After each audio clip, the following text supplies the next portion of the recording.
साल था 1798 का, जब यूरोप युद्ध की आग में जल रहा था। नेपोलियन बोनापार्ट वो नाम जो किसी तूफान की तरह इतिहास में गूंजता है, मिस्र की ओर अपनी नौसेना लेकर बढ़ रहा था। उसे नहीं पता था कि उस रात समुद्र खुद उसके सामने एक ऐसा रहस्य खोलेगा जिसे विज्ञान आज तक नहीं समझ पाया। रात के लगभग 3 बजे जहाज एलोन्टर लाल सागर के पास धीरे धीरे आगे बढ़ रहा था। हवा भारी थी, सन्नाटा था और अचानक जहाज के नीचे कुछ हलचल हुई, जैसे कोई विशाल आकृति पानी में हिल रही हो। नेपोलियन ने आवाज लगाई कि ये नीचे क्या है। कप्तान ने दूरबीन से देखा और उसकी आंखें फैल गई। नीले हरे प्रकाश में एक मानवाकार आकृति, जिसके बाल सागर के शैवाल जैसे लहर रहे थे और जिसकी आंखों में ऐसा तेज था जैसे कि कोई सितारा पानी में गिर गया हो। तो नेपोलियन ने खुद दूरबीन उठाई और उसी पल उसका जीवन बदल गया।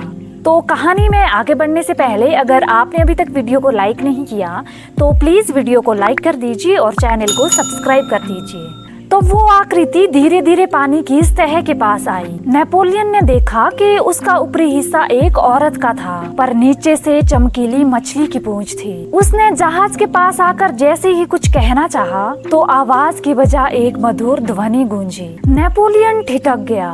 कोई नहीं जानता कि उसने वो भाषा कैसे समझी, पर उसके मन में शब्द गूंज उठे कि तुम राजा बनोगे पर अकेले मरोगे। वो घबरा गया और कप्तान ने उसे पागल कहा, पर नेपोलियन जानता था कि ये कोई भ्रम नहीं था। नेपोलियन ने उस जगह को मीर द डेस्टिन यानी भाग्य का सागर कहा। उस रात से नेपोलियन को हर दिन एक ही सपना आने लगा। वो जलपरी उसे बुलाती थी। समुद्र की गहराइयों में वो शक्ति है जो तुम्हें अजय बना सकती है। 1799 में जब वो मिस्र पहुंचा, उसने गीजा के पिरामिड के साथ रात्रि बिताई। उसी रात उसके तंबू के पास से समुद्री हवा चली, जबकि रेगिस्तान में समुद्र नहीं था, और एक नीला प्रकाश उसके तंबू के अंदर आया। वो वही आंखें थी, वो वही जलपरी थी। तो वो जलपरी बोली कि तुम्हें समुद्र से ऊर्जा मिलेगी, पर उसके बदले कुछ खोना पड़ेगा। तो नेपोलियन ने कहा कि मुझे सब कुछ स्वीकार है अगर मैं फ्रांस का सम्राट बन सकूं। तो वो मुस्कुराई और गायब हो गई।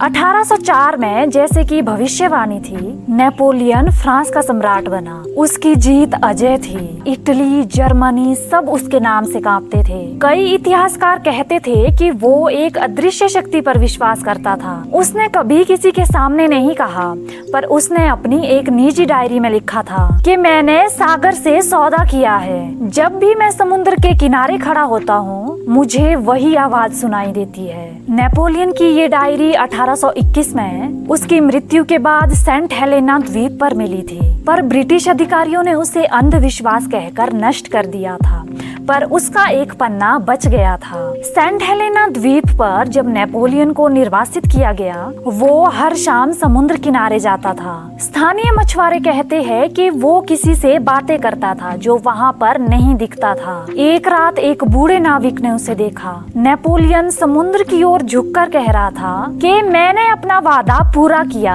अब तुम मुझे मुक्त कर दो।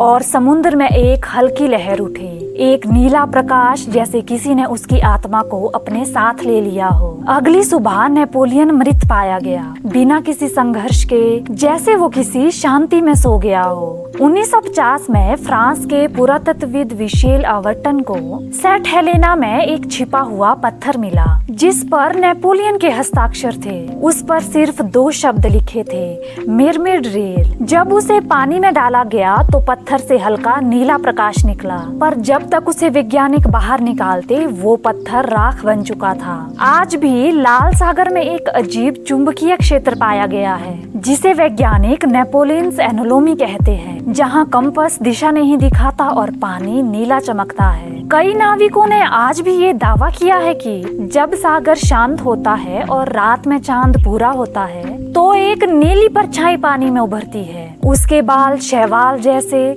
उसकी आंखें मोतियों जैसी, और वो धीमे स्वर में कहती है, भाग्य का सम्राट। क्या वो वही जलपरी है जिसने नेपोलियन को शक्ति दी थी, या नेपोलियन की आत्मा अब समुद्र में बस चुकी है? कोई नहीं जानता, पर इतिहास की हर किताब में नेपोलियन का एक अजीब डर लिखा है। वो समुद्र से नफरत करता था, पर हर युद्ध से पहले समुद्र के किनारे खड़ा होकर कुछ बातें किया करता था। शायद वो उसे याद करता था, वो औरत जिसने उसे शक्ति दी और फिर अकेला छोड़ दिया। आज भी सेंट हेलेना द्वीप के पास मछुआरे कहते हैं कि जब तूफान आता है, समुद्र से एक महिला की धीमी आवाज आती है कि भाग्य का सम्राट लौट आया है। लोग डर कर किनारे छोड़ देते हैं, पर एक बात तय है, नेपोलियन ने इतिहास में जीत भले ही पाई हो, पर उसका दिल सागर की गहराई में कहीं खो गया। तो ये थी नेपोलियन और जलपरी की एक रहस्यमय कथा। उम्मीद करती हूँ आपको ये वीडियो पसंद आई हो।